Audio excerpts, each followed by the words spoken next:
તાજી ફ્રેન્ડ આજના નવા બ્લોગને સ્વાગત છે મિત્રો. તો અત્યારે અમે આવી ગયા છે ભવનાથ મંદિર છે. મેવું કરીને આવેલું ભિલોડામાં આવેલું છે અને મસ્ત એવી જગ્યા છે. તો જોડે પંકજભાઈ મિત્ર એક આપણા આશીષ છે. બધા લોકો અહીંયા દર્શન કરવા માટે આવ્યા છીએ. શ્રાવણ મહિનાની શરૂઆત થાય છે તો મતલબ કોઈ ક્યાંક દર્શન કરવા માટે જઈએ છીએ તો દર્શન કરવા માટે આવ્યા છીએ. અને શ્રાવણ મહિનામાં આ જગ્યાએ દર્શન કરવા માટે આવવાનું મસ્ત એવી જગ્યા છે, બેસ્ટ જગ્યા છે. અને વાતાવરણ અહીંયા આજુબાજુ મસ્ત એવું પાણી આવેલું છે તો બેસવા માટે બી પવન એવો ઠંડો એવો આવેલો છે. તો આ જગ્યાની મુલાકાત તમે કરી શકો છો.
ભવનાથ મંદિર મેવુમાં આવેલું મંદિર છે. એ ગેટથી આપણે અંદર દર્શન કરવા માટે જઈએ છીએ.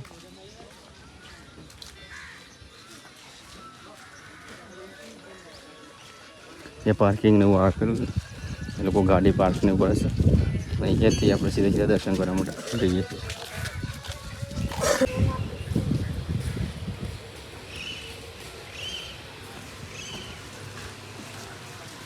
બસ સામે દેખાય ભવનાથનું મંદિર છે.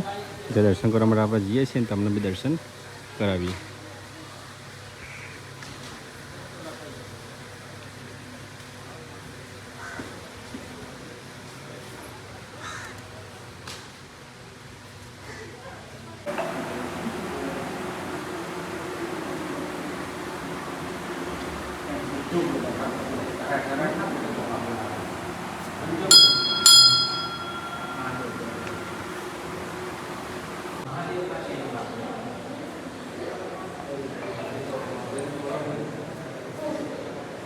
થાળી માં લાવે ભાઈ.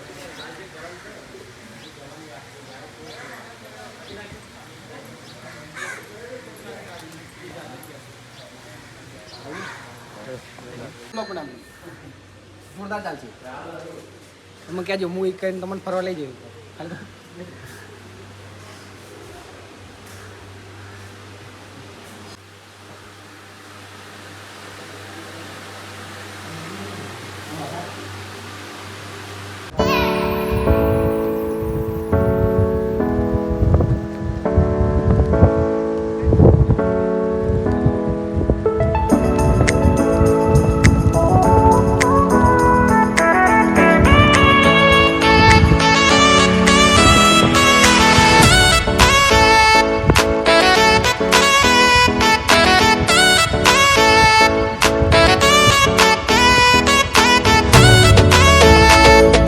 અત્યારે આપણે ગયા છે શામળાજી મંદિરે દર્શન કરવા માટે જઈએ છીએ. ત્યાં ગાડીને પાર્ક કરી દીધું છે સામે છે મંદિર, તો ત્યાં આપણે દર્શન કરવા માટે જઈ રહ્યા છીએ.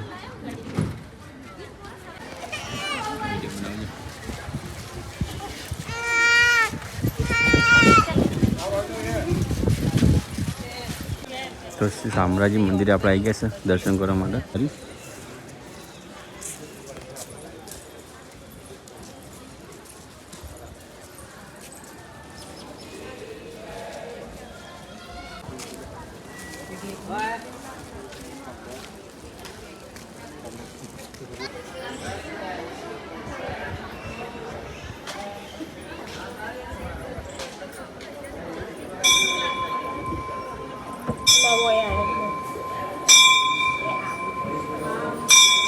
તો નીલકંઠ મહાદેવ મંદિરથી અમે અહીંયા દર્શન કરવા માટે આવી ગયા હતા શામળાજી.